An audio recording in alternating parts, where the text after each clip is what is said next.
এবার সিনিয়রদের অপমান আর আত্মীয়দের সাথে সম্পর্ক নিয়ে এগিয়ে পড়ল কৌশাম্বী চক্রবর্তী। বিস্তারিত জানতে ভিডিওটি শেষ পর্যন্ত দেখুন, আর আমাদের চ্যানেলে নতুন হলে সাবস্ক্রাইব করুন। কৌশাম্বী চক্রবর্তী সম্প্রতি একটা ইন্টারভিউতে জানান, কিছুদিন আগেও আমরা যখন ইন্ডাস্ট্রিতে শুরুতে কাজ করতাম, সেই সময় কাজের পরিবেশটা খুব ভালো ছিল, খুব আন্তরিক ছিল।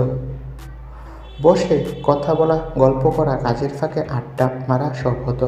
এখন সবাই মোবাইলে ব্যস্ত, কেউ কারোর সঙ্গে কথা বলছে না।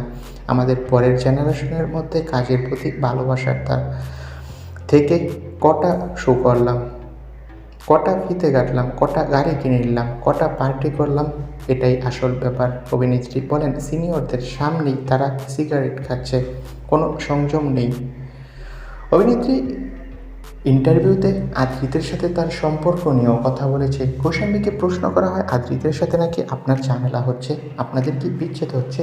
কৌশাম্বী চক্রবর্তী বলেন, সব ফ্যামিলিতেই একটা মান অভিমান থাকে, ঝগড়া হয়, কিন্তু তাই বলে বিচ্ছেদ?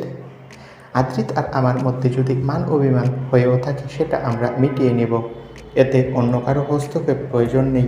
তো বন্ধুরা, কৌশাম্বীর এই মন্তব্যে তোমাদের মতামত কি, কমেন্ট করে জানাও। ধন্যবাদ।